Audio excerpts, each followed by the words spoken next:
welcome back to our returning faculty and staff, hardest working people I know. This is a wonderful tradition. Actually, Nessa Wolfson Colloquium has occurred early in the fall each year for 23 straight years.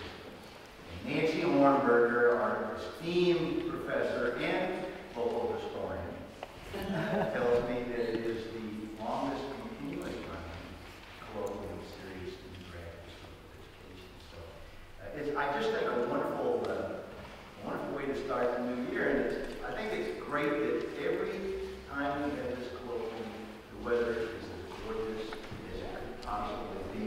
And I think that's symbolic. So I will mention to you, if you don't know already, this is the 99th year in the history of the graduate school of education. So we're laying the groundwork for and eagerly anticipating our 100th anniversary. Next year, there's some argument about exactly when that year starts and when it doesn't, but I'm retiring this spring, so I'm starting it before I leave. For me, anyway. This program, the Education Linguistics program, is certainly one of the very strongest and most attractive programs at the Graduate School of Education. We're very proud of this program, and we're proud of it for good reason. It brings fabulous students, it does wonderful research, and it's just truly one of the jewels in our crown. So I look at faculty out there, and I think you and the students are the heart and soul of this program. Now, I'm not going to introduce our speaker. I would love to, but that responsibility and duty falls on Nancy Hornberger's shoulders. But I do want to recognize that our speaker, Creese, is one of our very own. And it's always extremely special when we can have one of our best and brightest return to us. She has a PhD from the Linguistics program, so welcome back, Angela. Now, I will say just a quick word about Nessa Wolfson. She has her doctorate from Penn, but not from GSE, but from the celebrated Penn Linguistics department. And a great deal of the strength, especially the early strength of our Ed Linguistics program, came from that pillar, the linguistics program at Penn. She's professor here from 1976 to 1990 when she had an untimely death. She was the founding director of the Ed Linguistics program, including the TESOL program and the intercultural communication program as well. And I did a little homework, and I hadn't realized this before, but she was the first tenured woman faculty member at GSE. It's just such a pleasure, family here. It's just such a pleasure to recognize all that she's done for our school through this continuing colloquium series. And now I'll turn it over. I just say, again, it's great to have a small role in this. Welcome, and I'll turn it over to Nancy.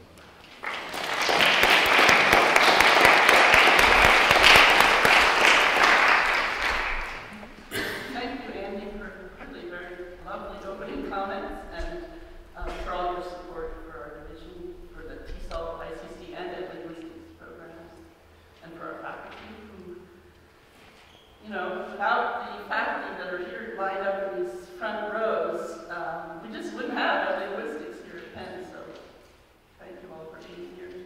Thanks for your support for all of us. And welcome, as Andy said, welcome to everybody, new and returning students who've arrived here from different parts, most of you close by, and to the Wolfson family. It's such an honor for us to have Harvey and Judy here to come year after year, and members of the family. I think Mark is also coming shortly, and Robin, represented here by Robin, who's a student at Penn, right? Or at Haverford, and has been coming for, I think, the last few years to the Wolfson Colloquium. So it's just a great day. I have a very vivid memory of my first meeting with Nessa in 1985. She was the chair of the search committee that recruited me, and luckily hired me, and so I got the chance to, work with her for several years there before she passed away. But it was hard you couldn't meet Nessa and come away with anything but a vivid impression. She was full of life and energy and always ideas. Just an amazing person. You heard about the things that she started here at GSE. It was a very lively time for linguistics at GSE, and I think the evidence of how lively it was is how it endured. The influence of the linguistics department, the sociolinguistics revolution was happening a lot of it happening right here at Penn, with people like Leboeuf and Hines, Birmingham was here then.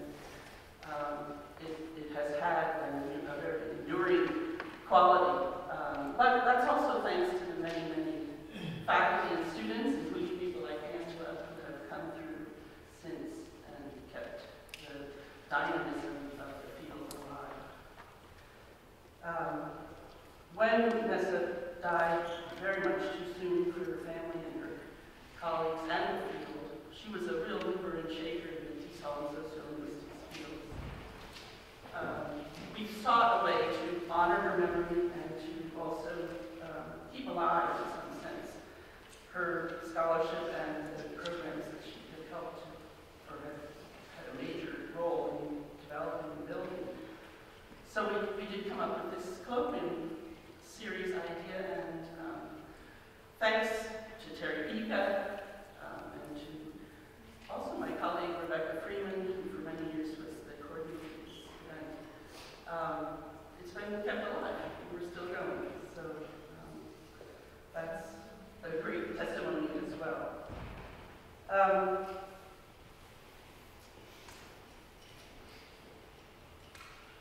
The concept is to bring a distinguished scholar in language education to give a talk and meet informally with students. Our speakers don't get away with just coming and giving a talk and leaving. They stay. They meet informally in a couple of venues. We will treat her to a few meals as well.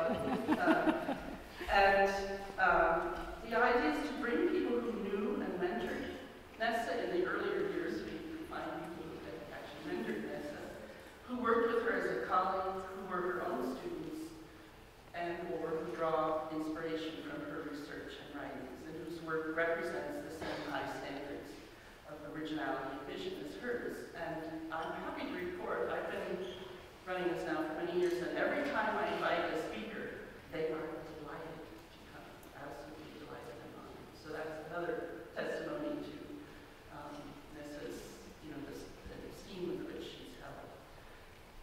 I want to thank Crystal Smalls for coordinating the event this year.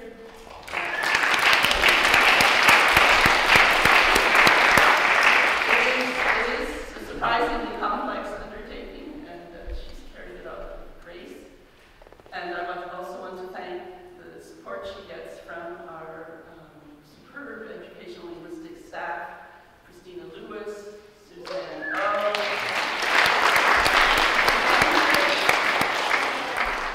and Mary Schlesinger, who I think is not here, she's manning the division back home.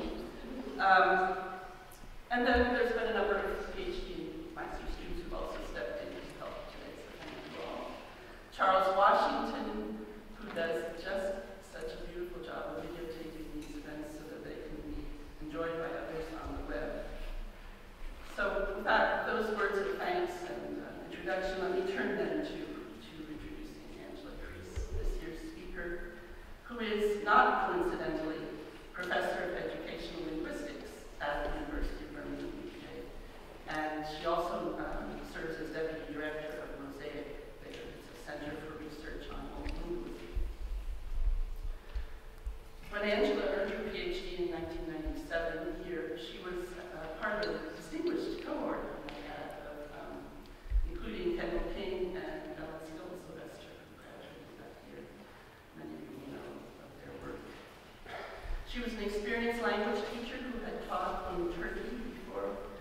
coming to Penn and taught for, I think, most of the time here at English language programs. And her scholarly work, then and now, unites her interest in language education policy and practice, multilingualism, and ethnographic research. A prolific author and editor, many of whose books and articles find their way onto our course syllabuses. Angela is also a prolific PI and leader of research teams. She's been awarded several substantial research grants over the past decade or so, including 4 from the UK's Economic and Social Research Council, very prestigious funding body and a research body. And just recently won a new award from the Arts and Humanities Council, large grant program for a 4-year research project. It's called Translation and Translanguaging, Investigating Linguistic and Cultural Transformations in Superdiverse Wards in 4 UK cities, a collaborative and interdisciplinary project that involves colleagues at Birmingham, but also Cardiff, Leeds, and London, and also includes non-academic partners like the Migrants' Rights Network, the Museums Trust, the Law Centers Network. So I think good thing to look forward to out of that project. One of the very special things about Angela is her ability to participate in conversations on both sides of the Atlantic around linguistics, anthropology, and education because of her deep engagement with both the UK and the US scholarly traditions in those fields. It was something that I remember worried her a little bit when she first went back to Britain after finishing her PhD and having been here for several years. But she turned that challenge into a great strength of her scholarship, and it's been really to everyone's benefit. Also special about Angela are her skills in research collaborations and leading those collaborations with a gentle, assured tone. The work that she did with colleagues, most recently on multilingualism in complementary schools in the UK, which I think we may hear a little bit about today, reported in several journal articles and in her co-authored book with her research and life partner, Adrian Blackledge. The book is entitled Multilingualism, and my students in Language University are reading it this week, as a matter of fact. It's really a field-shaping book, and I had the chance to preview a new book, an edited volume by the same by Kate and Angela and Adrian, called Heteroglossia, in which Betsy Rhymes has a chapter, correct? If I remember correctly. And it's going to be another field-shaping book, so it just keeps coming from Angela. I've been also lucky to work with Angela more closely in the last 5 years as she served with me on the editorial team for the Anthropology and Education Quarterly. And that has been just a wonderful experience. The authors submitting their work to the Anthropology and Education Quarterly had the benefit of not only had the benefit of a research perspective from across the Atlantic, which was, I think, really helped to strengthen the journal. So, and on top of all that, she's just one of the nicest people. So, I'll stop there and bring you Angela up.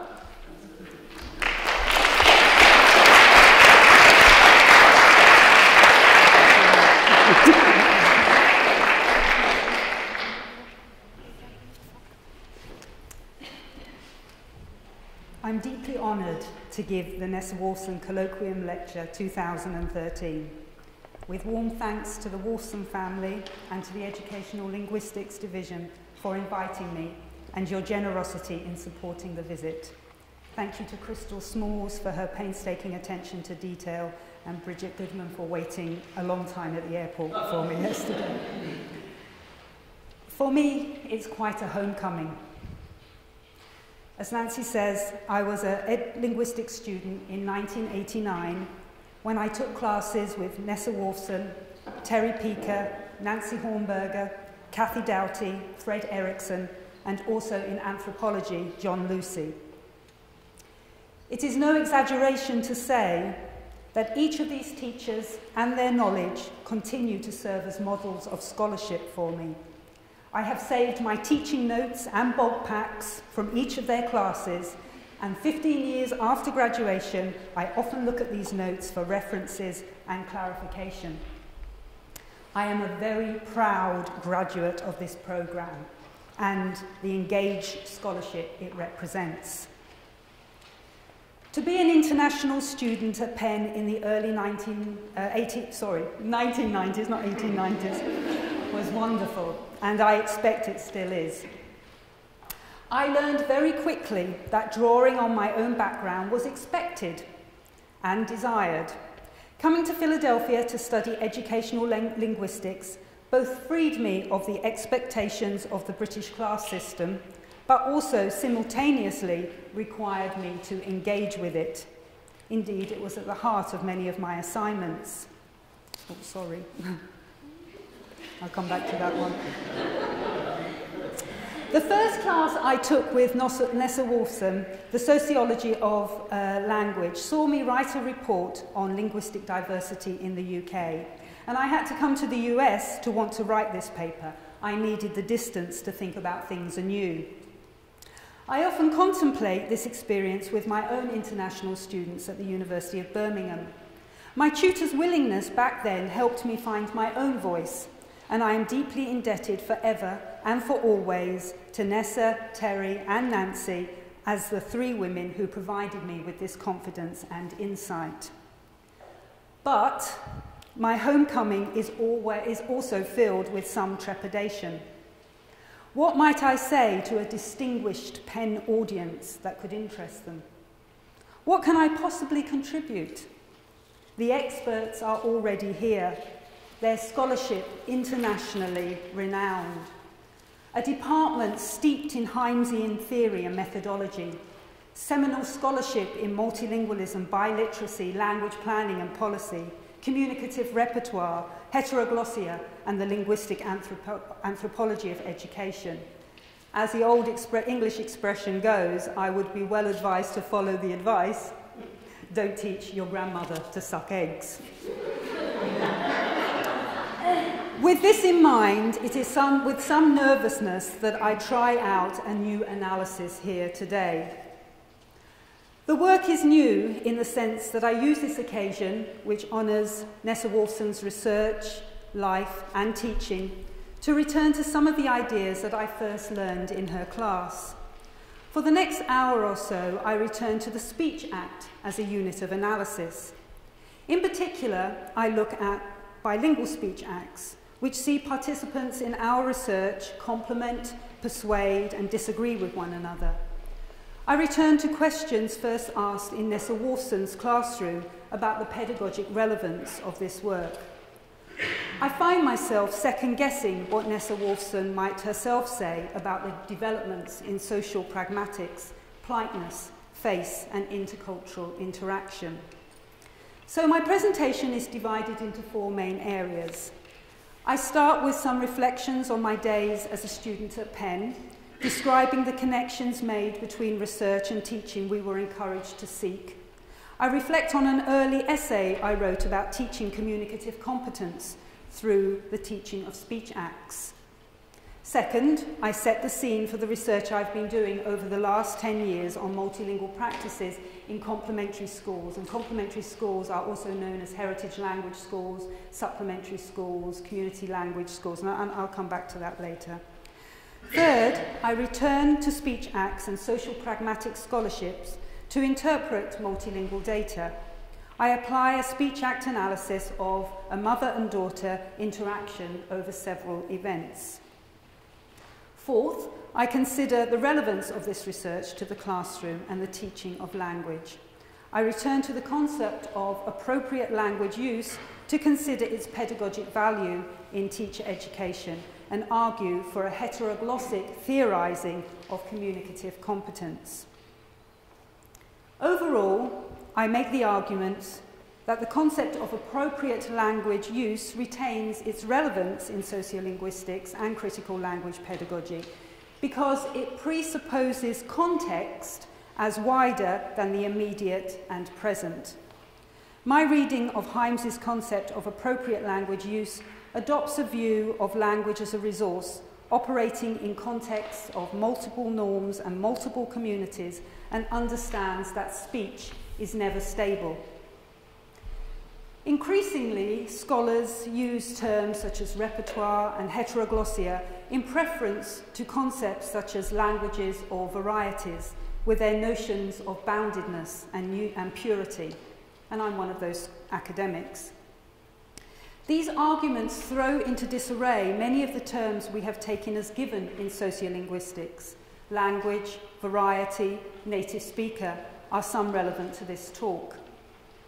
These developments, of course, have important implications for the study of multilingualism. As human agents, we all have access to different communicative signs, different registers, different accents, different genres, which are deployed in identity work and which others presuppose in identification. But we shouldn't forget, as Hymes reminds us, these speech resources have different and uneven social value. In educational linguistics, we attempt to understand the social consequences of deploying these resources, especially the hierarchies, inequalities, and injustices which may result from their deployment.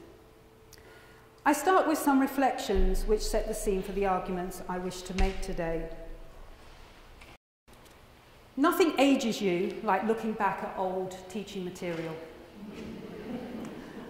While I was a grad student in the educational linguistic program, I had a teaching fellowship from English language programs where we used the book Speaking Naturally. As you can see, the book covered a number of different language functions and gave cultural rules of use. Teachers served as facilitators of what was appropriate or not. One example was the teaching of compliments.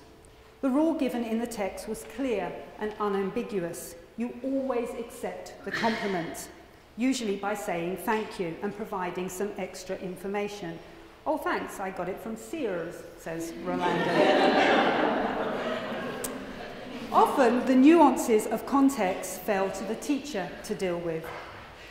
I was expected to provide benchmarks of appropriate language use. I was the one with the communicative competence, representing a speech community and its practices. And that wasn't always easy. First of all, I was a newly arrived British national, and I was aware I didn't give compliments in the same way as some of my American friends and colleagues. I was also a young woman, white, with a particular set of experiences and not others.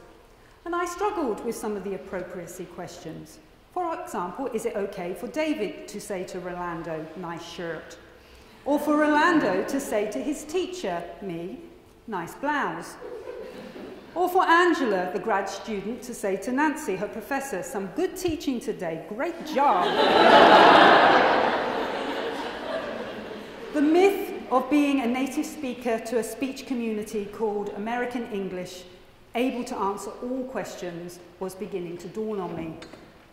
Luckily, at the same time as teaching ESL, I was also taking a class with Nessa Wolfson on intercultural competence and pragmatics, and found out that compliments can be face-threatening acts, and that for many, accepting a compliment was not the normal order of things, rather refusing a compliment was more comfortable and acceptable, and that gender, status and age were also variables that mattered. It was all very interesting, and it was helpful to be able to apply some of this knowledge to my ESL class.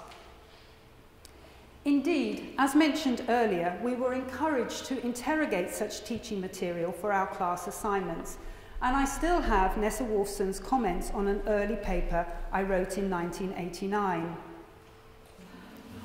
You'll see, if you read, first of all, there's some typos in my bit, but we'll put that to one side. You'll see she doesn't 100% agree with my conclusions, that we should give the textbook writers a little slack, They can't cover all details of sociolinguistic rules, and she writes, but some of what they say is wrong and misleading. The real problem is that learners may suffer worse consequences from inappropriate sociolinguistic behaviour than from the misuse of the present tense. Textbook writers are responsible for knowing the research findings.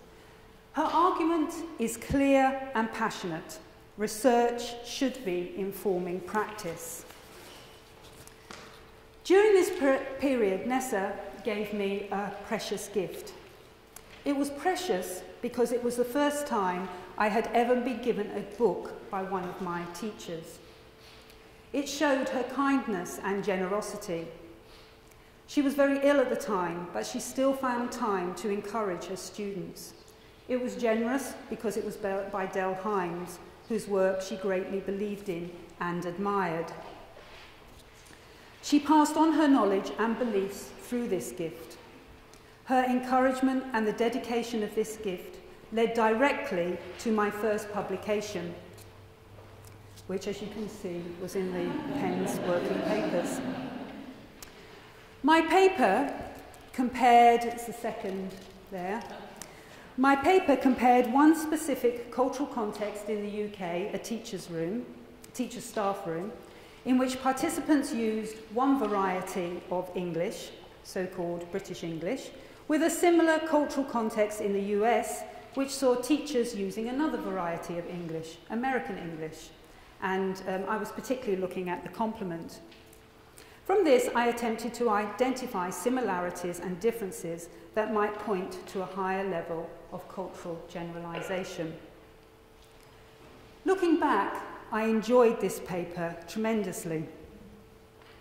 Comparing British and American English always attracts attention on both sides of the Atlantic.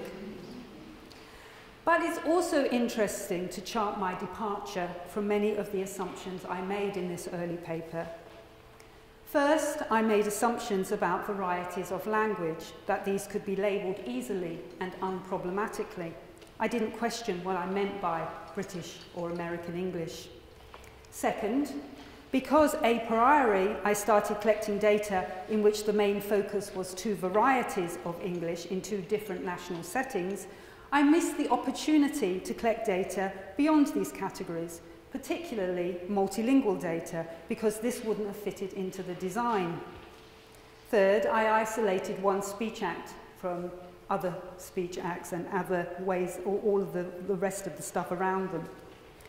So mine, when I look back, mine was a monolingual framework where teachers of multilingualism in these staff rooms would not have been counted as data. They would have been excluded. So when I look back, I find myself guilty of overgeneralizing, and my findings were rather essentialist. Brits do this, and Americans do that. With these criticisms in mind, I'd like to revisit the concept of the Speech Act to consider its analytical value in researching multilingual interactions. But first, let's remind ourselves of what Del Hymes, how he defined the term. He says, a speech act represents a level distinct from the sentence and not identifiable with any single portion of other levels of grammar. To some extent, speech acts may be analysable in linguistics, but much of the knowledge that speakers share about the status of utterances as acts is immediate and abstract, and having to do with features of interaction and context as well as of grammar. So the speech act is a social act, not linked with any one particular grammatical form. Speakers implement these acts through their social knowledge which, as Del Hymes says, is both immediate and abstract. And I take abstract here to be knowledge beyond the context, which speakers make use of in their interaction, even if they're not aware of it. The reference to both immediate and abstract is important here because it's about conceptualizing context as beyond the present. This definition engages with the historical and the aspirational of the future context. And we'll come back to this later on in the talk. So history and the future, and not just presentism.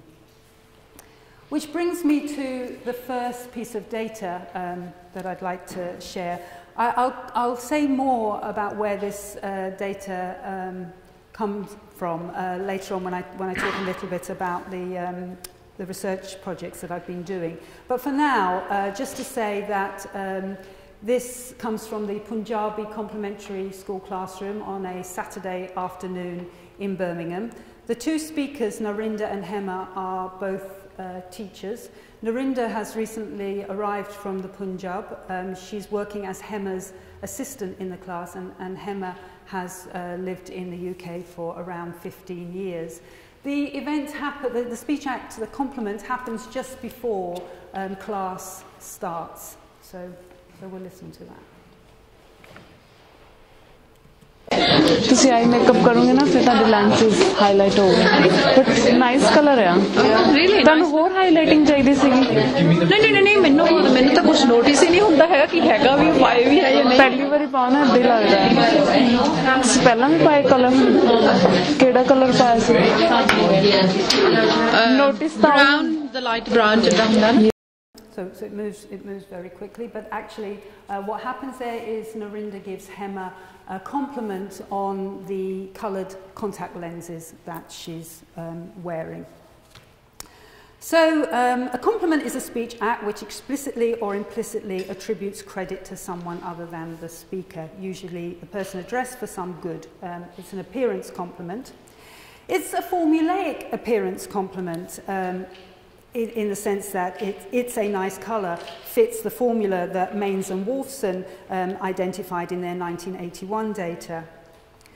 The compliment response from Hema in her first turn there, where she says, really, compliment response sequence is negotiated. She doesn't accept the compliment, she doesn't just say thanks, and she doesn't refuse it, she says really. So it's not accepted or refused, but it leads to an extended interaction between Narinder and Hema.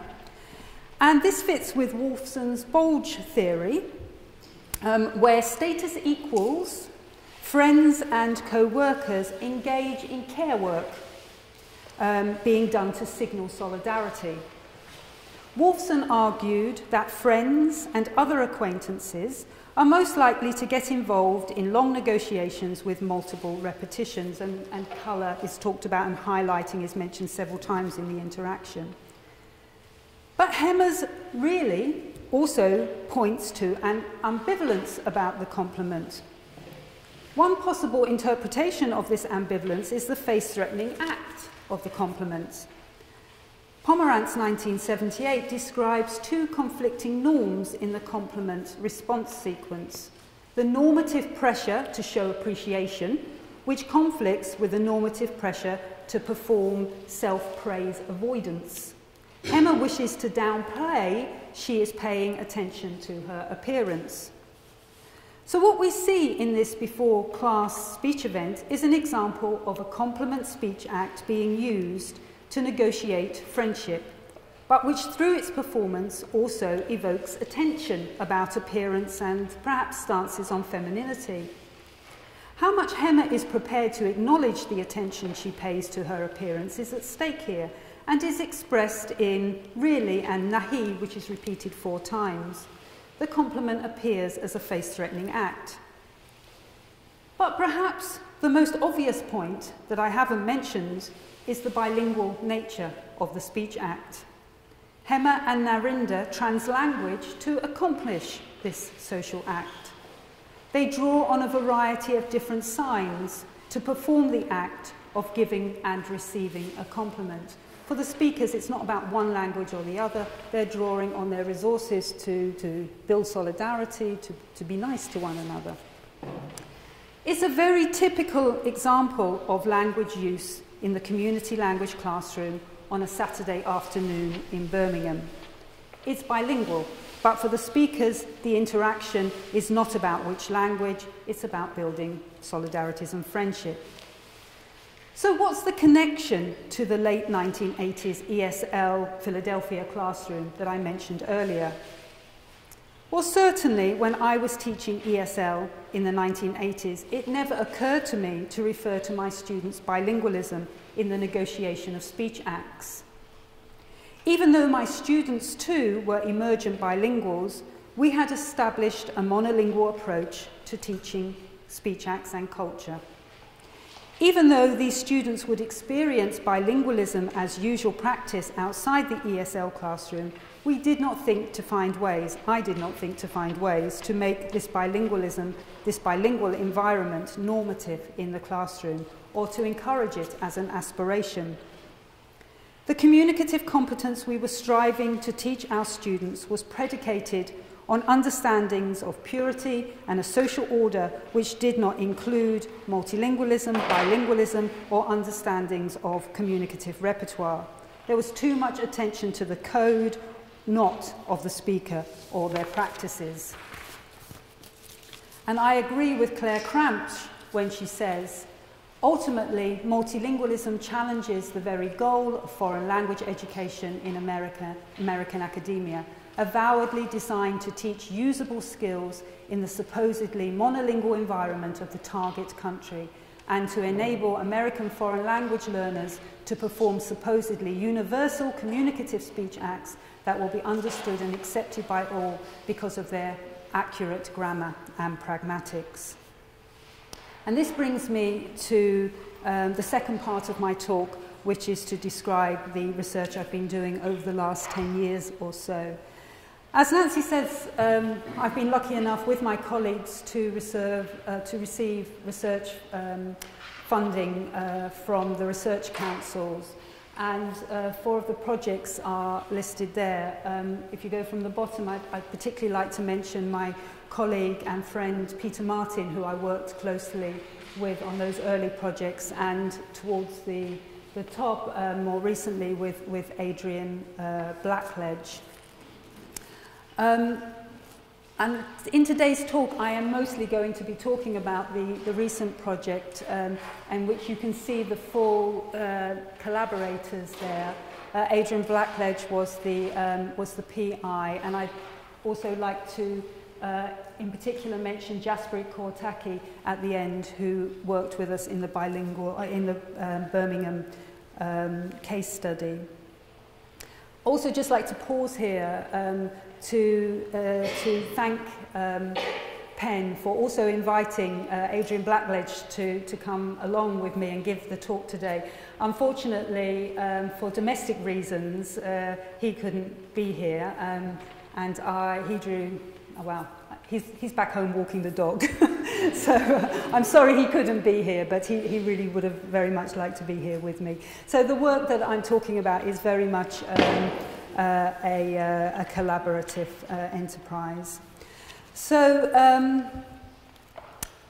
I'm talking, the project, the HERA project that Adrian was the PI for, was a European project, but I'm only going to be talking about the last of the case studies there, the Punjabi Complementary School. Our research aims across the research projects have shared some common objectives.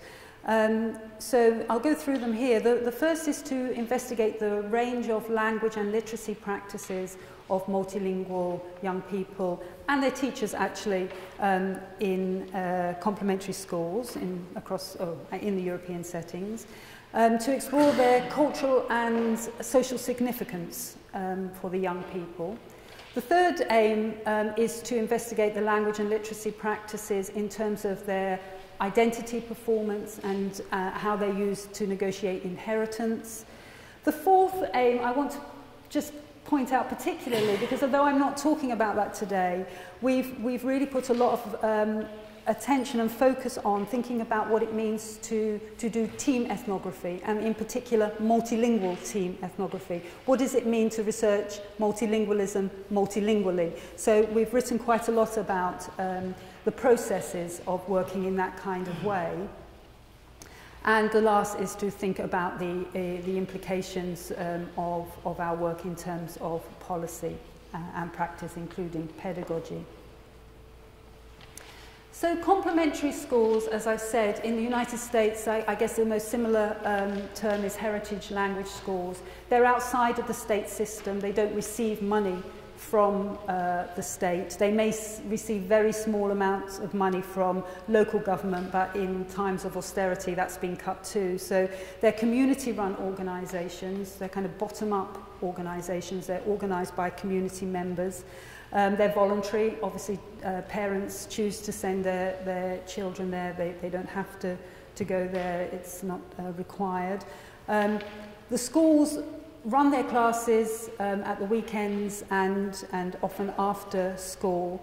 And they vary hugely. They vary hugely in size. You can have around 30, 20 people on roll to over 300 students on roll.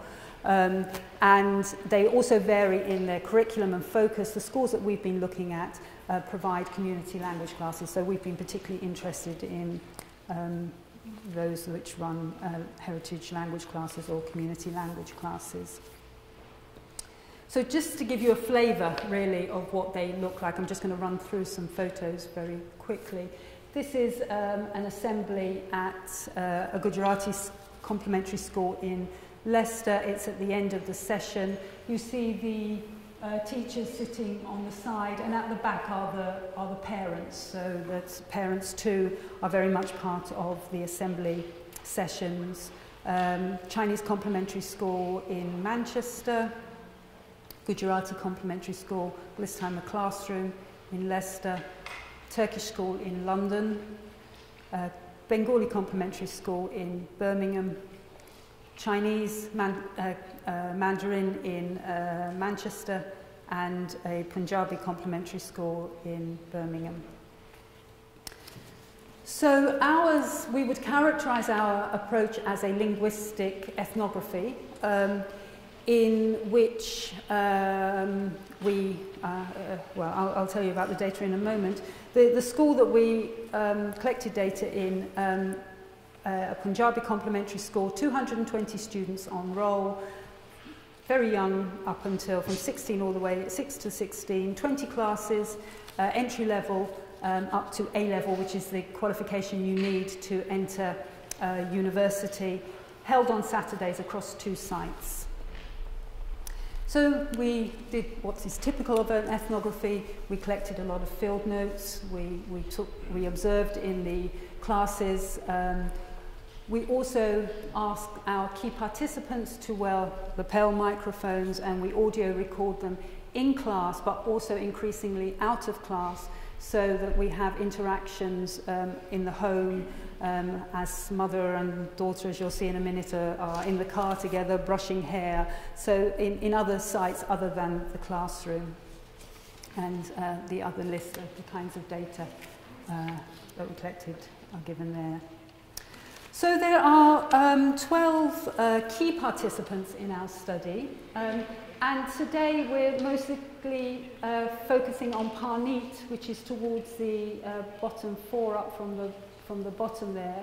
You've already met Hema and Narinda, who I started the talk with in terms of their compliments.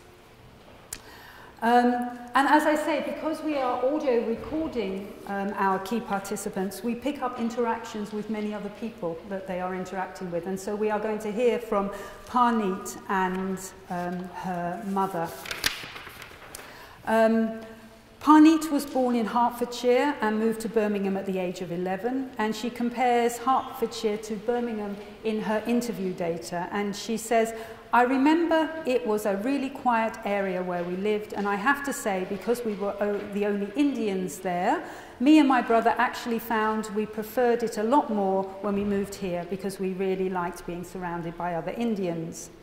Parneet's mother was born in the UK, but when she was 10 months old, she went to India with her family. The family stayed in India for 7 years, at which point they returned at the insistence of her own mother. When the family returned to the UK, Parneet's mother was 7 or 8 years old. And although other members of the family have visited India since then, Parneet's mother has never returned. So the speech event we're going to listen into is Parneet and her mother driving along Soho Road, and they're on a shopping trip for Parneet to buy some new outfits. These images don't come from our data, they're from the internet, and they're of Soho Road in Birmingham. There seems to be a Soho Road almost everywhere. The Guardian The Guardian, which is a national paper in the UK, describes Soho Road as a 2-mile thoroughfare where cultures, religions and institutions collide seemingly at random. This is Soho Road. The array of religions and cultures is dizzying and undeniably thrilling. Okay, so we'll see what Parneet thinks of that in a minute. Okay, so we're going to listen in. So as I say, Parneet and her mother are in the car and they're driving along Soho Road. Where's my cursor gone?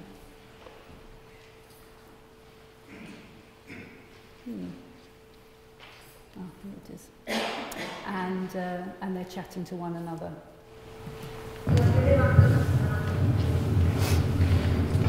Give me purple would, but I like purple. Yeah, kind of. Pink, kind of pink, kind of pink. I've got pink, but I don't really like pink.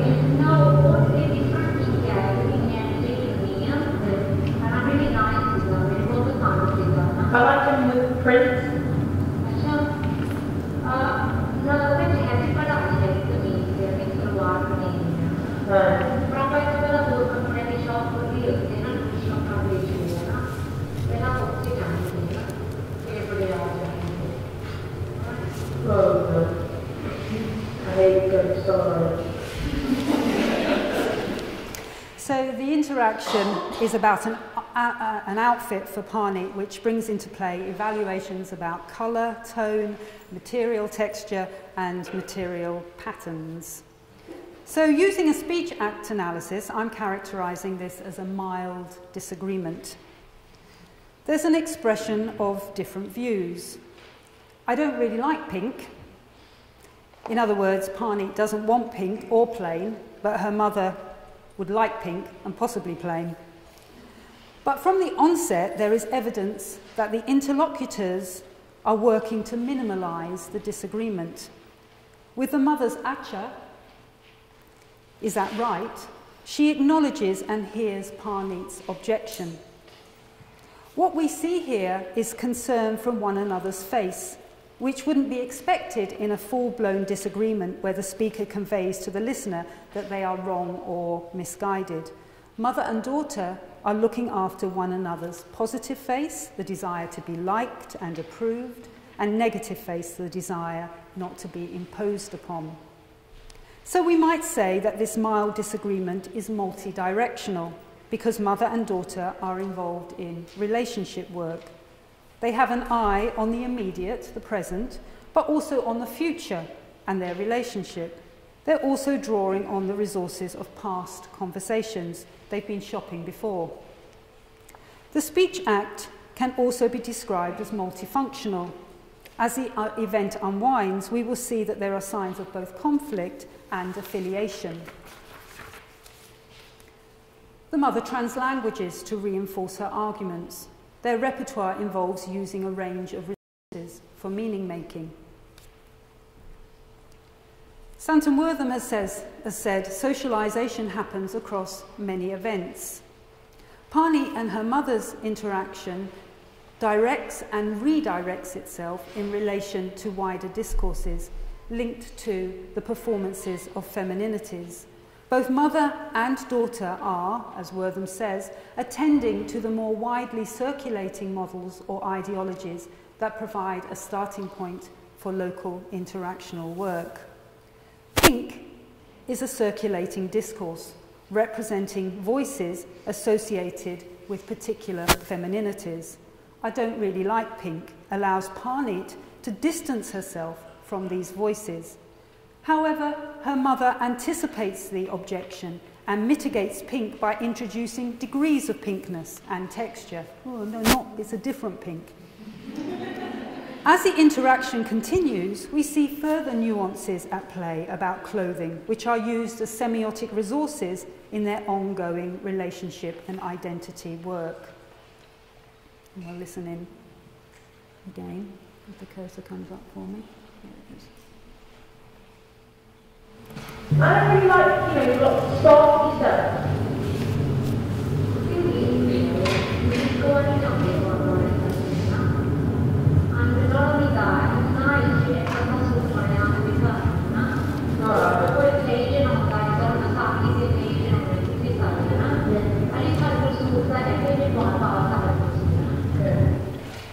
So the disagreement continues, but there are attempts still at mitigation through hedging and persuasion. The thing is, Parneet. One way the mother persuades Parneet is through invoking the wider context. The mother mentions the Gurdwara, and these become the voices of invisible others who will be evaluating mother and daughter's outfits. There's more translanguaging, which sees the juxtapositioning of signs for communicative effect. There's a resigned reconciliation from Parneet. Mother and daughter are keeping an eye on one another's face, not wanting the discussion to turn into hostility, managing the disagreement in terms of affiliation, with translanguaging as a resource for achieving this. In the next extract, mother and daughter appear to reach agreement by drawing on others beyond the immediate speech act.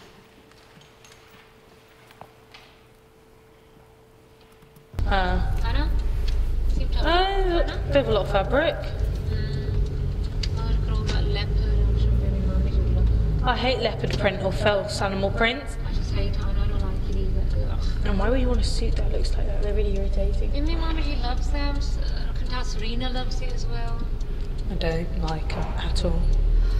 I think, to be honest, when you compare Serena and Mamaji and stand them next together, so daughter and mother, and then me and you can tell that my taste has still gone on yours, because you've influenced my taste. Like, her taste is more like that, and mine is more old taste. I like yours.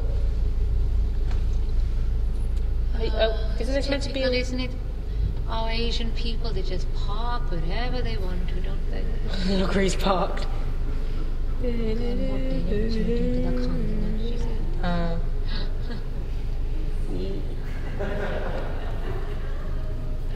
I want to go that way. When you signal. That way? Signal. He's reversing. Oh dear. Mum, signal to tell him that you're going that way. Well, I think he knows. I think he was waiting for the other guy to reverse.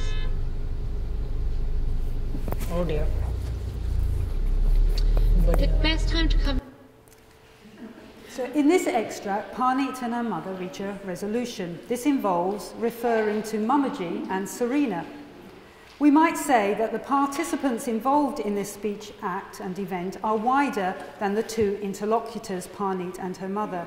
Mamaji and Serena serve as third parties who are decisive in Parneet and her mother's resolution of this mild conflict. Parneet and her mother can agree about their dislike of animal prints, and clothing is a sign indexing a social type here and part of their communicative repertoire. Parneet talks directly about being socialised into a particular social image here and aligns with her mother's influence, the old rather than the new. But there are careful distinctions being made by Parneet and her mother about who they are and who they are not, who they identify with and who they do not. Distinctions about age, femininity, Indianness, body image. There's a vast array of semiotic signs being used to make these careful distinctions. Use of accent, intonation, signs associated with different languages, tangible material signs of clothing indexing particular heritages. So oh dear, when Parneet uses an Indian accent, is a switch of voice. It's an artistic image of another, a kind of freshy Indian perhaps. The interaction is multifunctional, and we see examples of insults, persuasion, disagreements, commands, all performed multilingually. We're going to leave that mother and daughter conversation in the car, but we stay with them, and this time they're at home. This interaction, we see Parneet ask her mother for permission to meet up with her friends in the Easter holidays. And I just need to give you a little bit of context here, because the mock exams and the real exams in Britain happen in the summer term. So the Easter holiday is the time when you revise and get ready for those exams. So we'll just listen to the two of them again talking.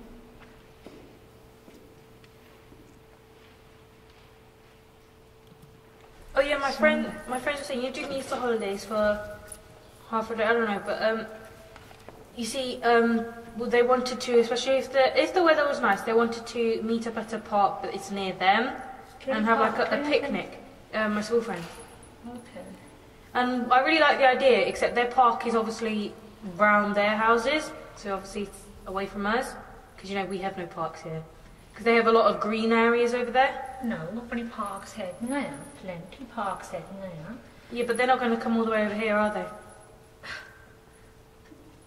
Because there's like what? Summer के ਵਿੱਚ? No, Easter if it's nice-ish, or meet up in the park. देख लियो, पर Easter holidays पे you do ना पर Yeah, पूरा no. revise करना, है ना पूरा. मैंने दियो सुना. I don't know what pura means, but okay. Properly. ਆਪਾਂ ਹੋਣੇ ਹੀ ਨਹੀਂ ਦੇਣਾ ਹੈ ਨਾ ਡਾਊਨ ਐਟ ਕੀ ਕੋਈ ਗ੍ਰੇਡ ਹੈ ਨਾ.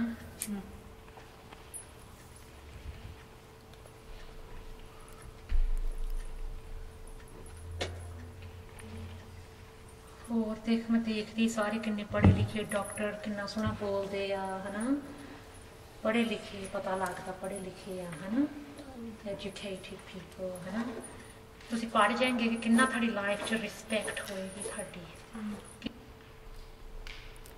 In this interaction, we see a request, albeit indirectly made, to meet up with and go out with friends over the holidays. This leads mother and daughter into another negotiated, mild disagreement. Perhaps not quite so mild as to the outfit, I don't know. The request isn't granted. Instead of making her request directly, Pani represents the voice of her friend in indirect speech. What are you doing in the Easter holidays for half a day?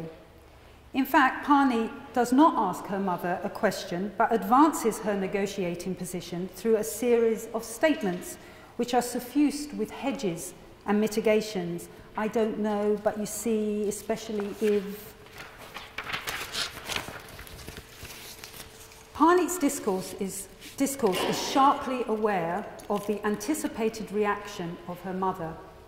Bakhtin pointed out that the word is shaped not only by other words in the past and present, but also by the anticipated word of the other.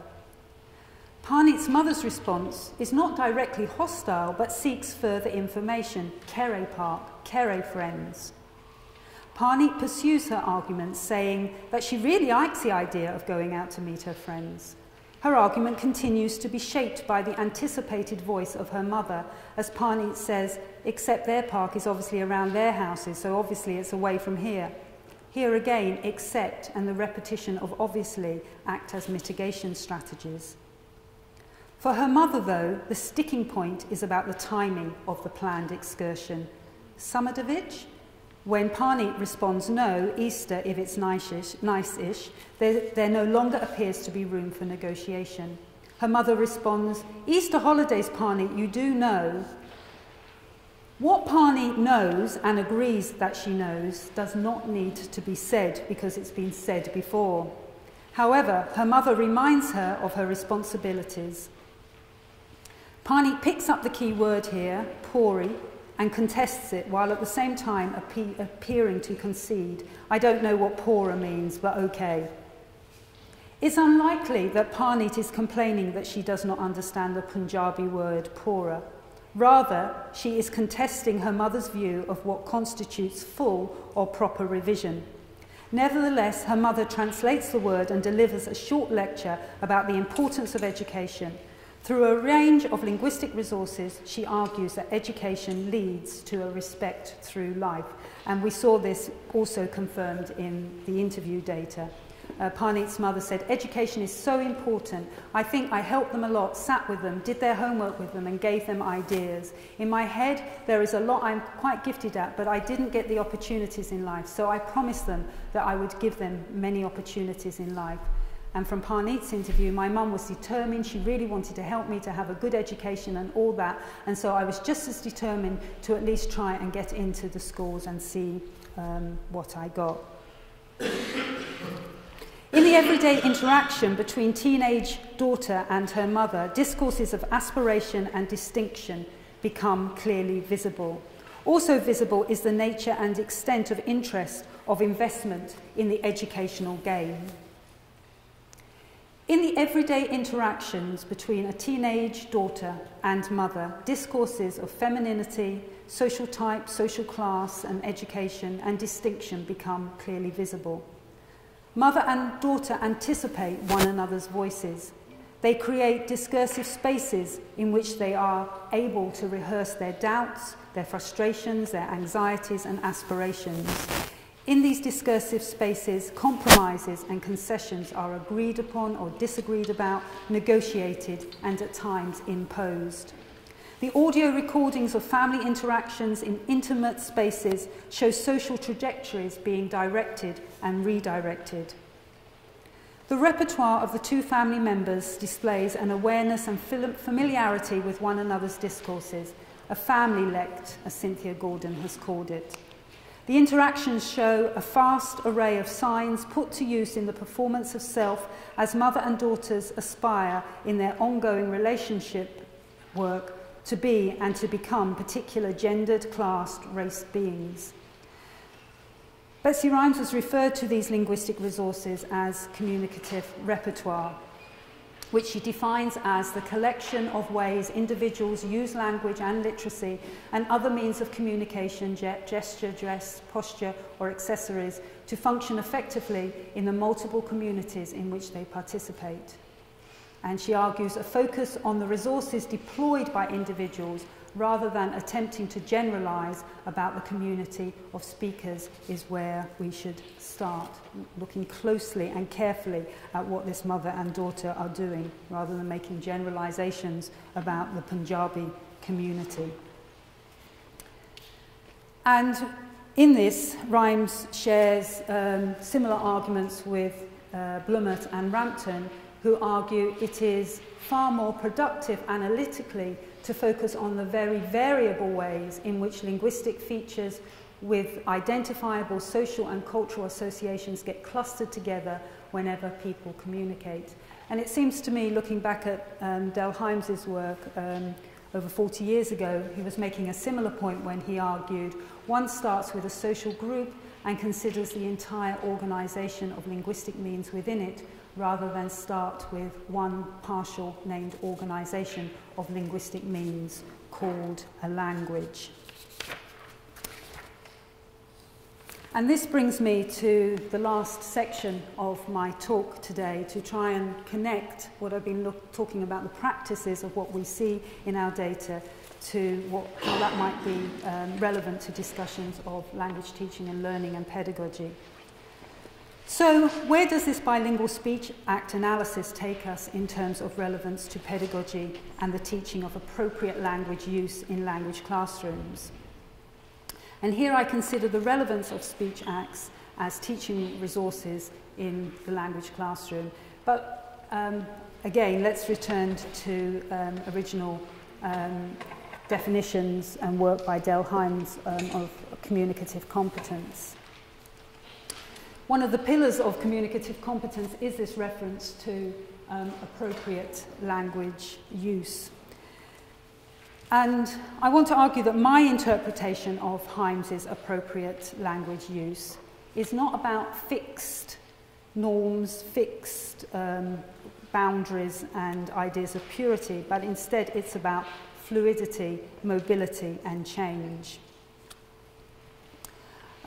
He said, the acquisition of such competency is of course fed by social experience, needs and motives, and issues in action that is itself a renewed source of motives, needs and experience. And I find support here in Hornberger's interpretation when she argues this competence is by definition variable within individuals from event to event, across individuals and across speech communities.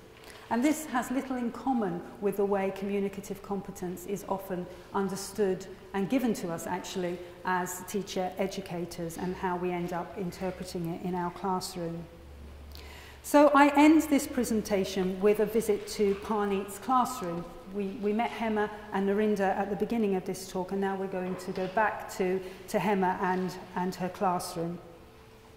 So Parneet was taking classes with Hema, and what I want to do is look at how Hema handles this kind of notion of appropriate language use and the kinds of communicative competence she was teaching or dealing with in her classroom in Birmingham in the teaching of Punjabi as a community language. So we're going to listen to 2 more data slides, and then I'll make some final points. In this piece of classroom interaction, Hema has asked the students to provide vocabulary examples of vowel sound E, a long E. So she's been teaching them this pronunciation of E, and she says, give me some examples of words that make that sound.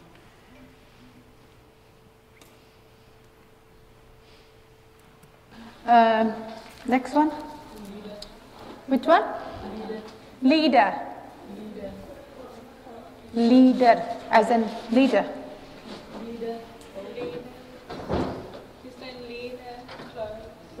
Leader. Leader. Leader means close. I haven't heard this word for ages. Where did you learn this word from? From your BB. Oh, okay. Have you heard it? Anybody put your hand up if you have heard this word before? Pawan, where did you hear this word from? Your BB. Your BB as well. Yeah. Leader is really traditional word for clothes. Okay. Really old and traditional word. Leader. Now we say kapde. Leader. Okay.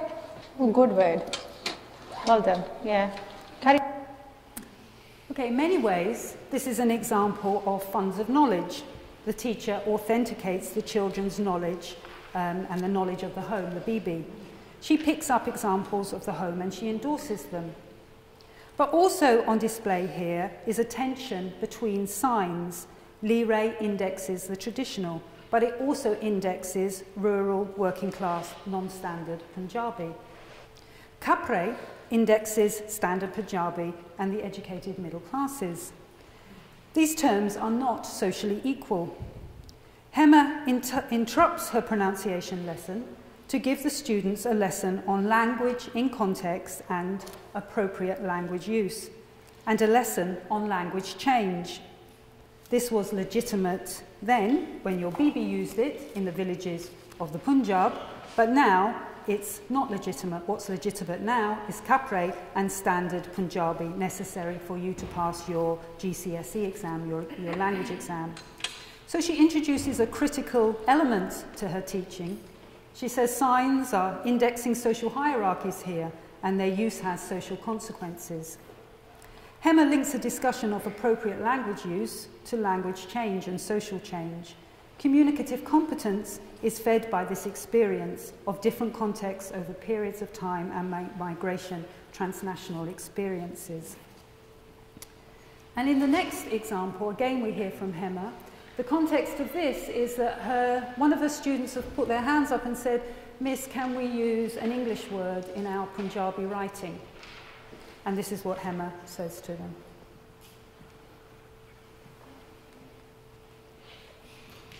Oh.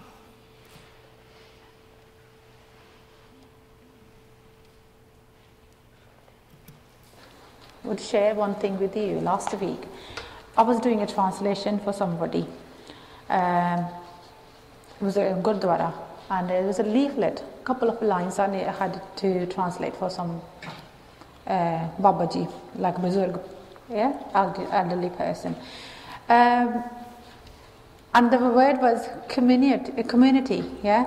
And I was doing the translation, and I said samudai, yeah, community means samudai. I couldn't understand. And then I tried to make this word more easier. No, And I was thinking, what shall I tell him now? Then I said, shall I say the word community? I said community. It was fine. He didn't understand because some words, like they are so familiar, right? Because they are the people are living with those words, right? They are just. He easily understood what I'm talking about. The community, community कहना सी मैंने. I said, okay, Uncle Ji, I was just doing word-to-word translation. Okay, some words, they are more easy to understand if you say them in English. Okay? So, using the standard Punjabi samudai caused misunderstanding. Keeping the languages separate did not enhance communication. A flexible and dynamic bilingualism did.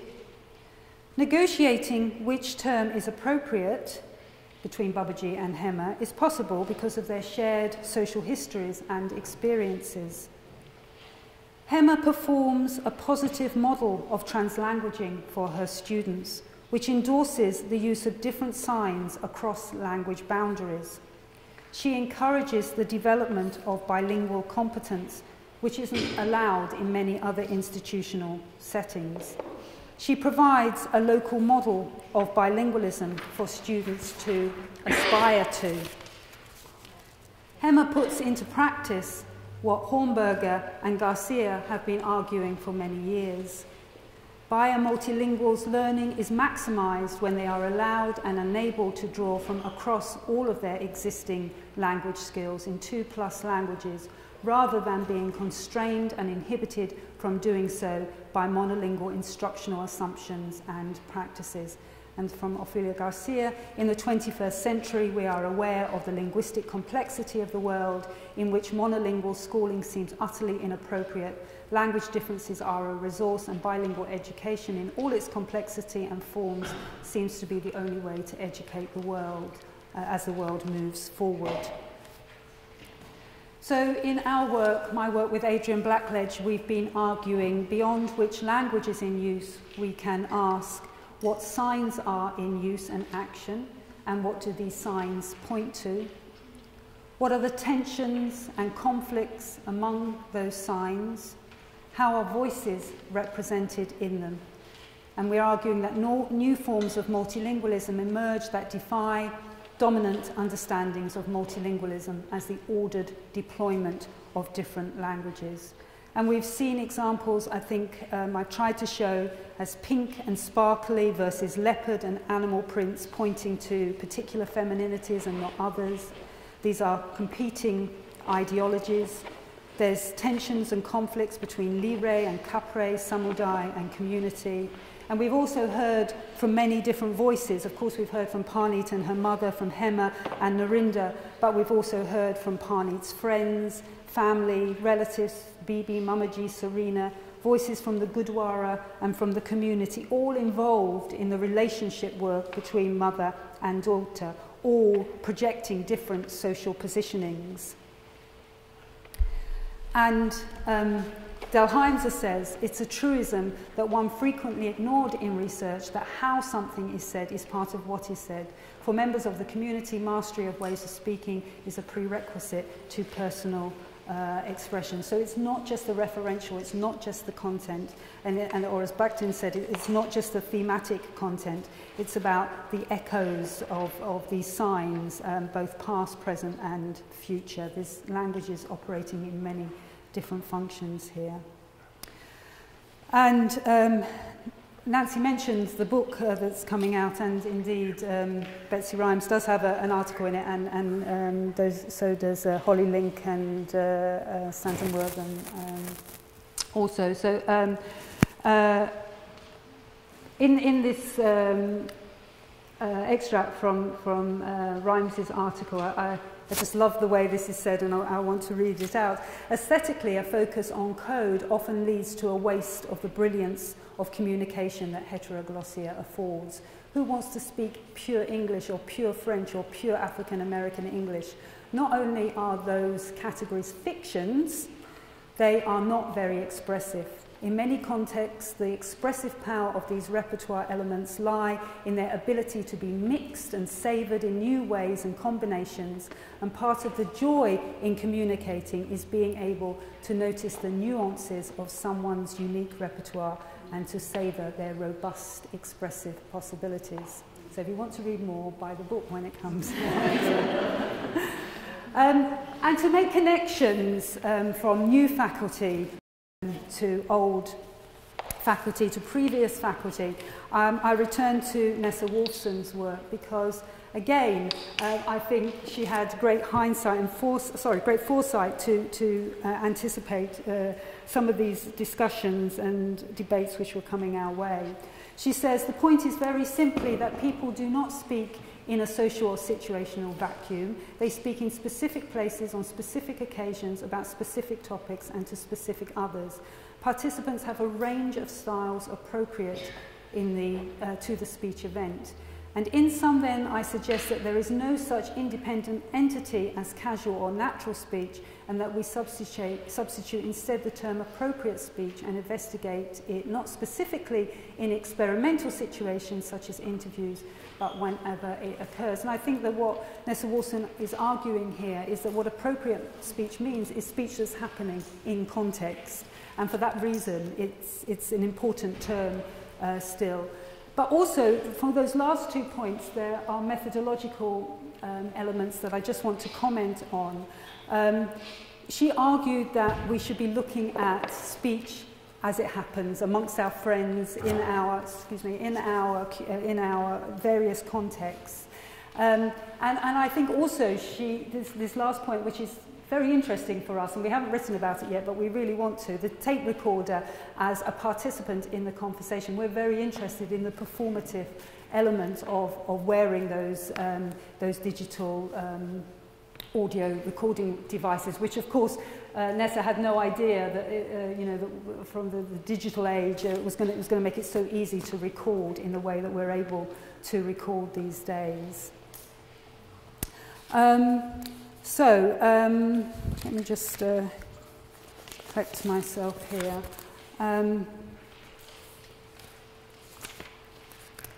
So going back to the original assignment I did for Nessa on the Speaking Naturally book, I think I would stand up for my arguments that teachers of language can't be absolute arbitrators of appropriate language use. In fact, it's a rather dangerous role for a teacher to have. As Wolfson suggests in these quotes, appropriate language use requires knowledge of participants, their relationships, their histories, and their imagined futures. Being a native speaker teacher doesn't qualify you to do that. But my teacher, Dr. Wolfson, was right. We have to know about theory and findings from empirical scholarship in order to inform our teaching.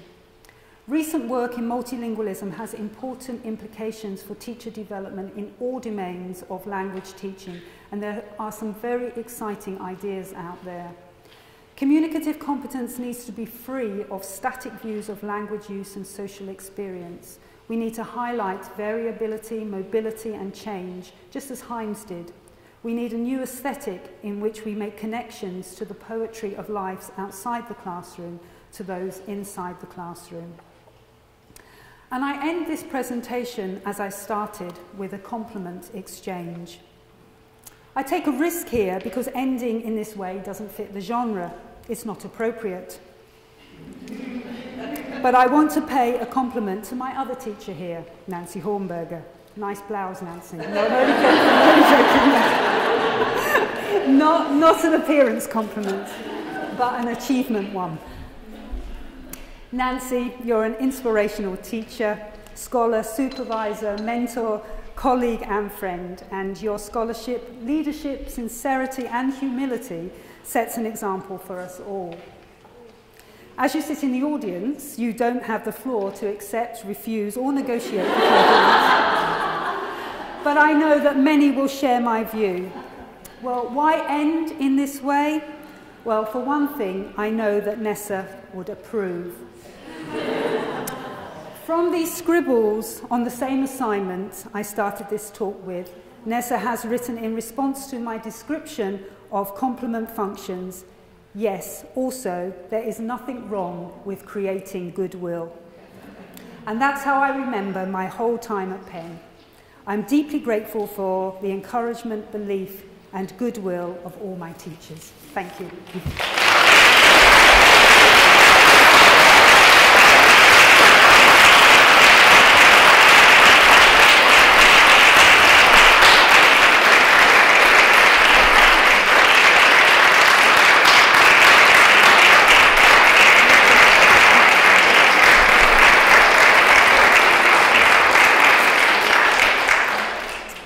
Thank you. So do I take questions now? Is that... Yes, absolutely. Sorry, Nancy.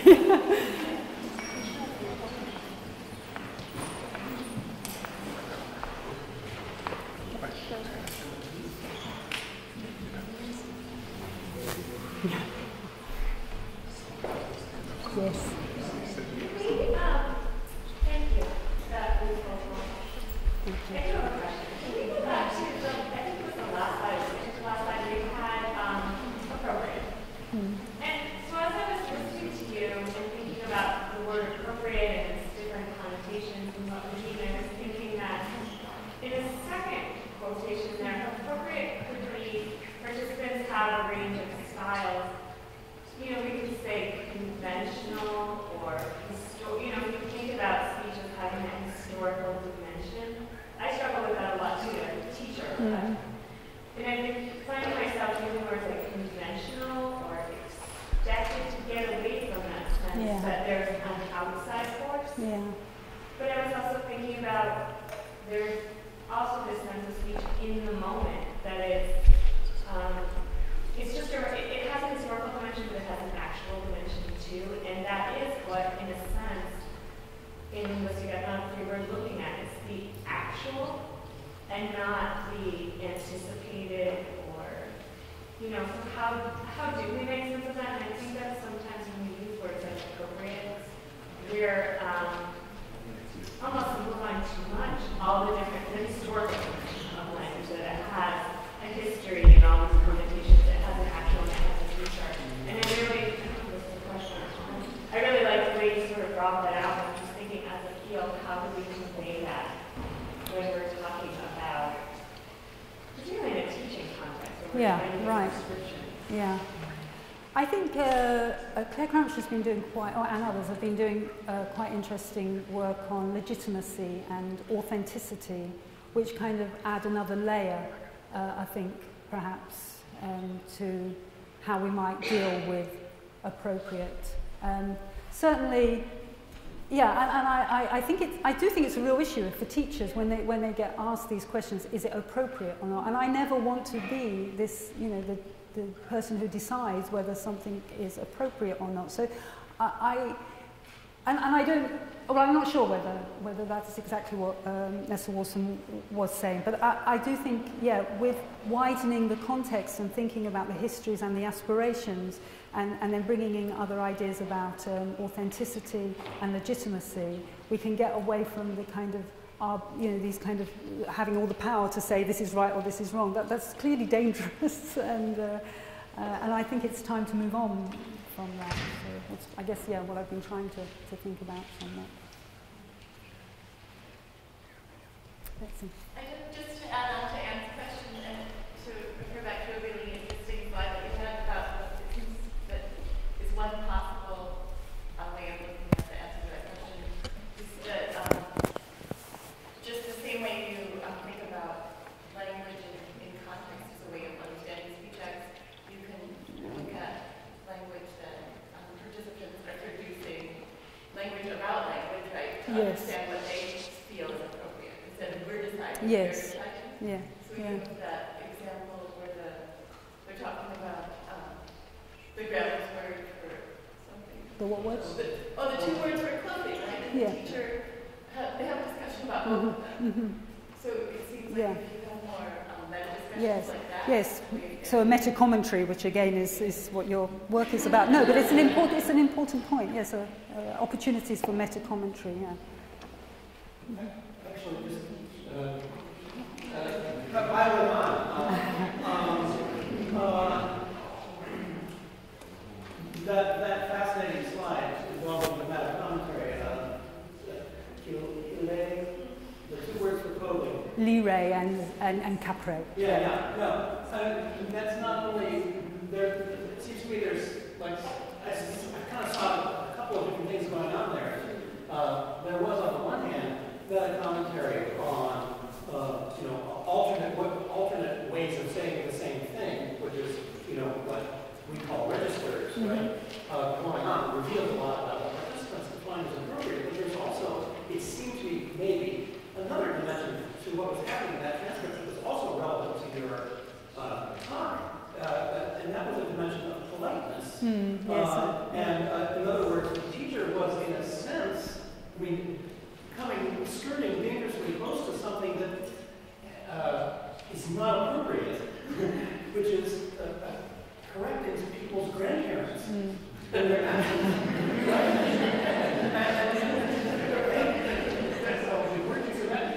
Well, but the very ending of it was wonderful. It was an English language speech act of a recognizably, not to essentialize, but recognizably possibly English sort of well done. Right? Teachery. It was and closing off the episode with a kind of compliment. Yes. But a compliment that also achieves. We're going to move on from this topic now. So the teacher's kind of doing topic control. Yeah.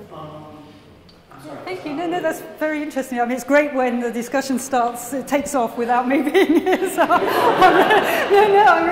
really mean that. No, I think that's great. Thank you very much. Yeah. Thank you for your talk. And I have a policy and pedagogy question I'd love your feedback on. When I was a teacher, like in the 1990s, when scholars and I think teachers alike were more prone to essentializing language, one of the advantages was, like, I taught in a school where there were actually 4 different bilingual programs in Spanish, Tagalog, and Cambodian, and one other language I can't remember right now. Subsequently, like all those bilingual programs have been dismantled, right? And now I'm finding, kind of with this kind of postmodern or post-structuralist turn, there are more regular classroom teachers who are valuing, translanguaging and the hybridity or creolization of language practices.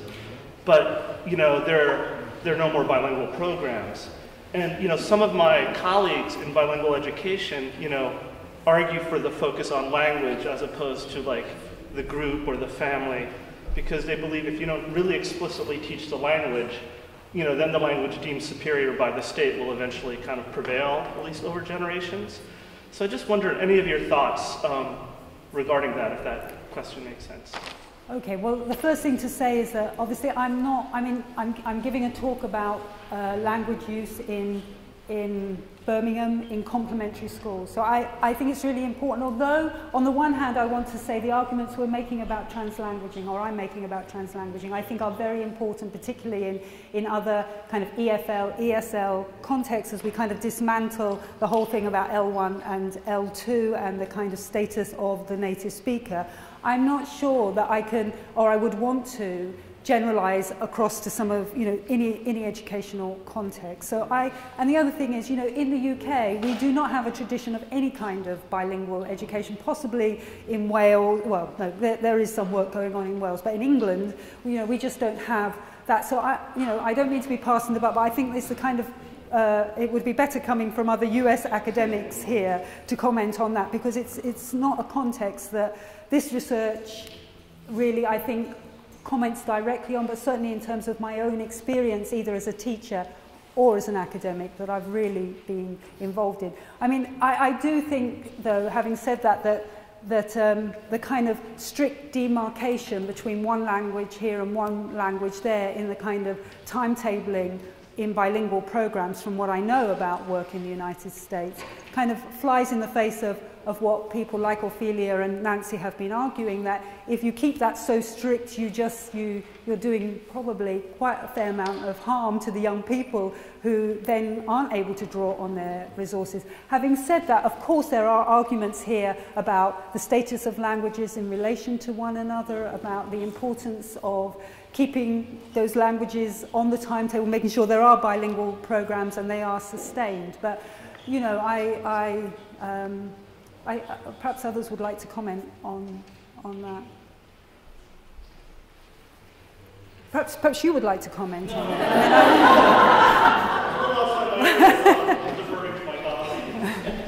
Well, I guess I could just say that, for one thing, the context in which she's working is a complementary school that is about teaching the other language, the non-English language. So it isn't that, and in the same way, the fact that the bilingual programs in California have been disbanded is not because academics have been talking about the end of language, you know, it's because there's a whole other set of political, you know, currents that are creating that. So I don't think it's necessarily oppositional to think about having bilingual programs in which translanguaging still goes on. You know, I don't think it has to be an either or. So I'm still stuck on appropriate, I think. In the U.S. context, at least, I think people take up appropriate to mean that you teach students to code switch, right? That you teach them, and in one context you speak in a certain way, and in another context you speak in another way. Others have criticized that because they argue that it's coming from a very white middle class perspective, and in some ways it's perpetuating this politics of respectability that as long as we act like white middle class people, that everything else will be okay. The problem is that I don't know what the theory of change is for that, and I think you're talking about something different than that, so I'm wondering how you see your work as different than advocating code switching in the traditional sense. Yeah, well, I'm certainly, I mean, well, I think along with Ophelia Garcia, I would argue that at times code switching does have a place in the kind of analysis we do, and it is useful to look at. Yeah, I know that. I watched it. Yeah. But yeah, I mean, yeah. Well, I think there are different. I'm not sure. I think there are different questions that you've asked me. So there's a kind of difference between translanguaging and code switching, I think. So translanguaging, as Ophelia argues, and I'm sure you're very aware of the arguments, it's about what the speaker is doing with their linguistic resources. It's about the social practice rather than, you know, with a focus on the code. It's also kind of recognizing real life experience and where we are. That's different perhaps from the appropriateness question. I mean, my discussion of appropriateness really comes from a kind of much more of an EFL context, where the argument is that you kind of are, I think, very much teaching a kind of middle class white perspective on what is allowed when you're using English, and so again, it's a slightly different context, I think, from. But so how does it get used? This notion of appropriateness then in the. I mean, from my experience, it's used to say in certain contexts you should speak in certain ways. It's okay to use your home language practices at home, but in school you're supposed to speak in a school way. Okay. And I find that. Yeah, but and in fact in our work too, I mean, one of the things in complementary schools that we've looked at is that these two ideologies are very much simultaneous in play.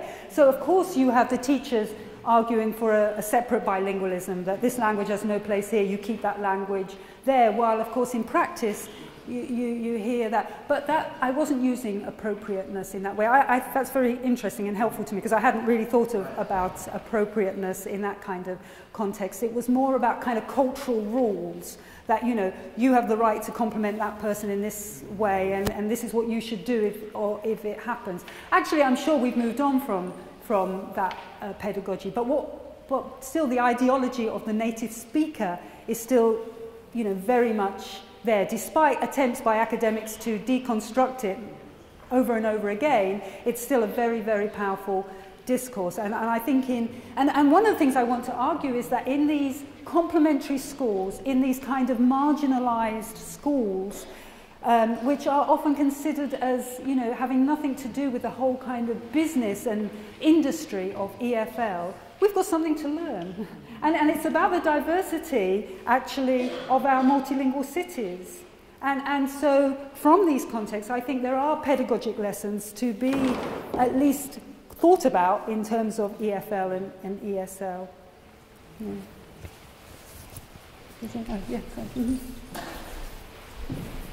Also, thank you very much for a great talk. I got here a little late, so I didn't catch the first part. But I would like to know if you could just offer us a little more, offer me a little more description of your definition of multi-directionality. You know, psychologists and sociologists have a very person-oriented way of thinking about multi-directionality, of going between people. And what you talked about, what I thought I heard, was a much more intricate and interwoven way of thinking about multi-directionality. So I was just wondering if you could just talk a little bit more about the ways in which it took place in the work, multi-directionality. Okay, I think I used it in, thank you. I think I tried to use it in two ways. In fact, particularly with the daughter. Yeah.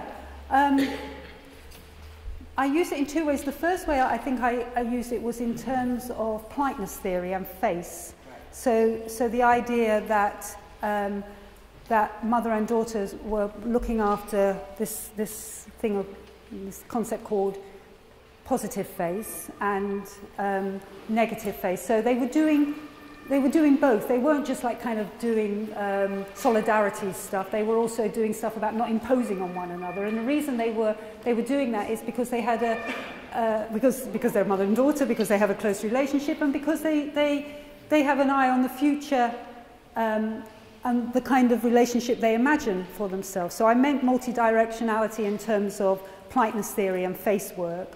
But I also think I meant it in terms of past, present and future, which again is about, well, Stanton Wortham has talked a lot about, you know, the kind of dangers of just looking at the speech act, the present, rather than thinking about everything that's informing it in terms of what's gone before, but also imagining what is in the future. And I mean, I'm sure many of us here have kind of been in these kind of I have a 15-year-old daughter. She's just turned. So I really see myself in this, and it's personal. It really is personal, yeah. And so you kind of, you know, what is happening there? There's so much careful work going on about not just in the moment, but the way you want your relationship to be with your daughter in the future. And so that multi-directionality is both about, yeah, the theory of face. It's a simple person. It's yeah. Not just an interchange between two people. It's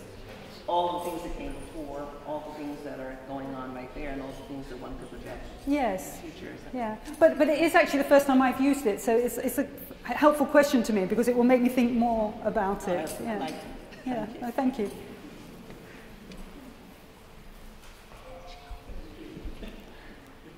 Yeah, I'm holding up. We're probably getting close to when we should stop, but if there's one, there's one. There's actually plenty of time because our food is a little delayed. So, yeah, we definitely have until 12. All right. So, but we also want to not exhaust our I'm okay. So yeah. I'll say one or two more questions. Yes.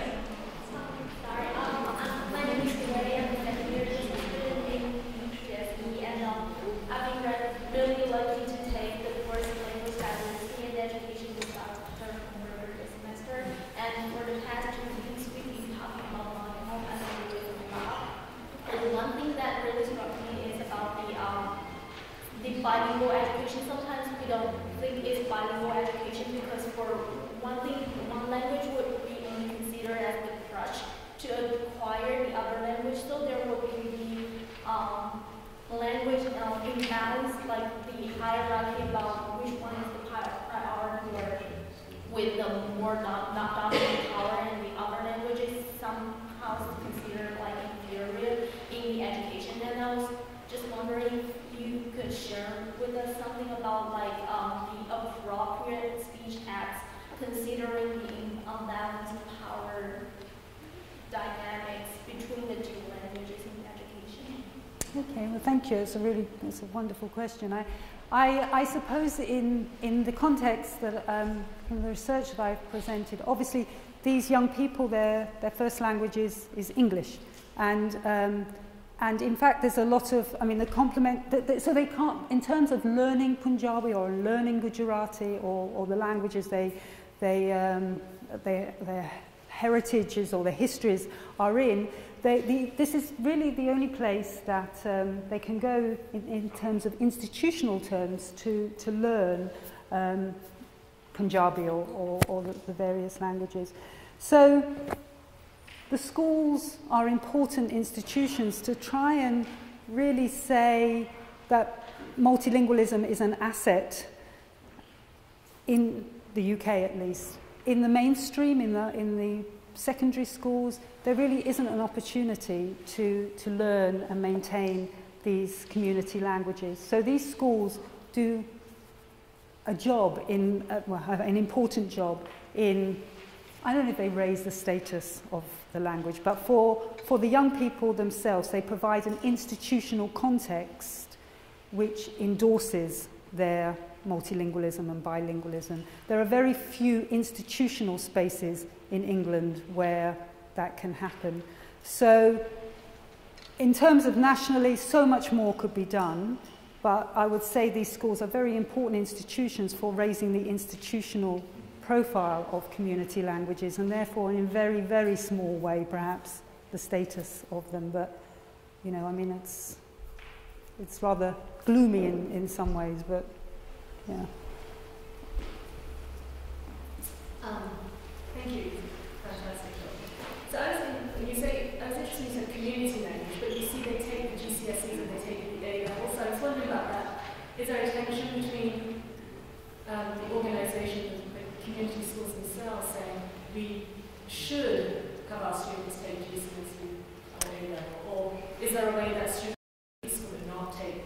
Yes, they can do. But these schools, we call them one of the reasons we call them complementary schools rather than supplementary schools is that we want to suggest that in many ways they're in line with the state education system in the sense that they want the kids to pass examinations and do well. And of course that's what parents want for their kids too.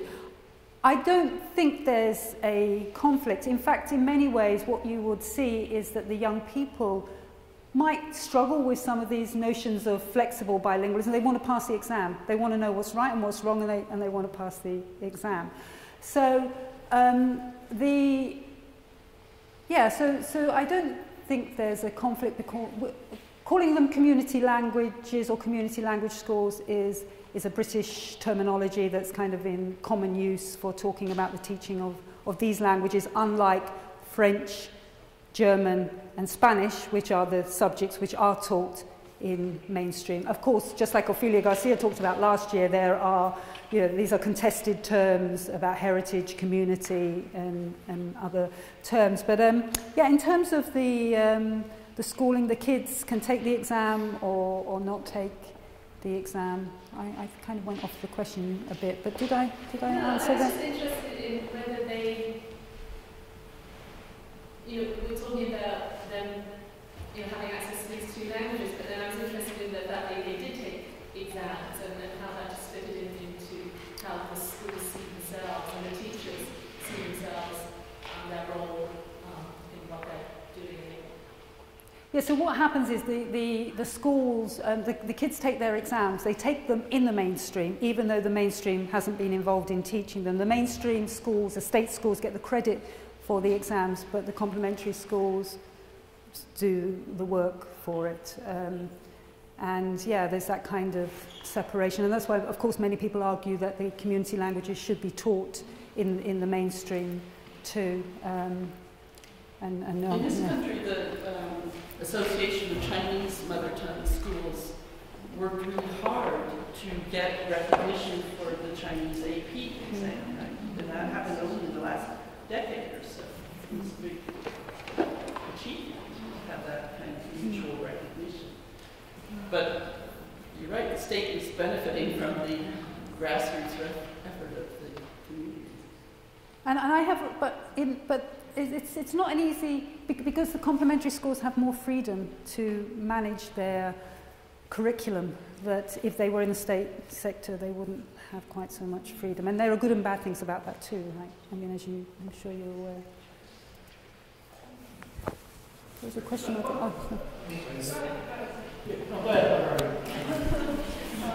just curious because, as you said, these schools have more than anything an institutional impact, let's say, on the students. And I was curious as to whether the parents are involved in any kind of, I know in one of the schools, or maybe two of the schools, the parents were involved in some administrative and volunteer work, but are the parents or the home community and the home environment at all, do they contribute to the way that the school is run, or do the schools try to draw a distinction between, for example, with Sylheti and Bengali, do they draw a distinction where, like, no, we are the authority, and then at home you can have your home language? Well, it's obviously my answer is it's mixed, right? So that so generally, well, first thing is that the mainstream schools where we show this, they often they dream of the kind of relationship that complementary schools often have with their parents, in the sense that the parents come along, they're part of assemblies and things like that. And often the parents can be teachers and but on the other hand, I would say that there's still a discourse in the school of, the parents don't speak enough of the community language at home, kind of thing. So, kind of complaining about what the parents should do more of. It's mixed. It varies from one school to another. It also varies by resource.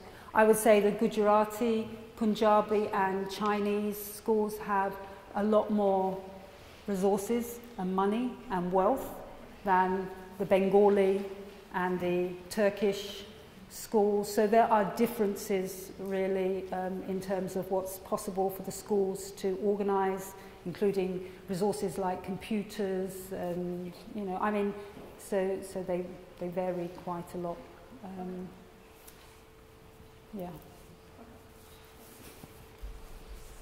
One last comment? Okay, well, just a quick comment, and then you've anticipated my question. That's why I kind of calmed down with your last response, or you kind of already answered it. But one quick observation is that, and this will not be hard to sell this audience on the idea that terminology is important and reveals things of social significance. But I'm struck by the terminology of complementary education, because it reminds me a little bit of complementary medicine, which is sort of saying, Western medicine is legitimate, but this is additionally also maybe legitimate. And then, in a more specific sense, the term community, I'm telling you something you know well, but the term community has I think a special set of connotations in the context of the UK, where if a community has a demonstrable presence, then they have the right to receive provision. If you see what I mean, that's a totally different model than the way America works. But here's my actual question: is in many places, heritage language education serves possibly a more privileged stratum of the society of speakers of the language, and you just talked about the degree of parent involvement, the way each mainstream schools are envious of having that level of parent involvement. I just wonder if you found, could you continue a little bit your description of the class dimensions? You just said Punjabi speakers are better served by these things than Bengali and Turkish. Do you have any further? Yeah, there are huge differences in the wealth of the different communities. I'm trying to avoid the word parent groups and people who support these organisations. But I wanted to also and with that, I think probably to go back to your question, also confidence in about getting involved, and also confidence, I think, also in terms of what varieties and standards different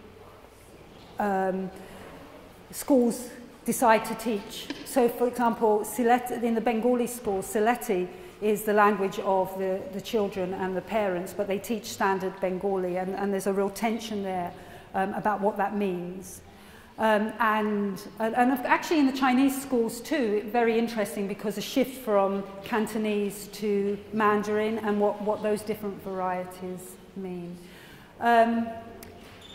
The Punjabi complementary schools have been very interesting to us because the young people, I haven't really talked today very much about social class and education, but the Punjabi schools, education incredibly, a very strong discourse running through our participants, and the attendance in private schools in the UK, a kind of elite bilingualism, a confidence about who they are and what they want, and we have very interesting recordings of interactions in family homes, which are very much about aspirations of becoming doctors, lawyers, you know, and not others. And I haven't really talked about that today, but all of that is important in our data and there. But yeah.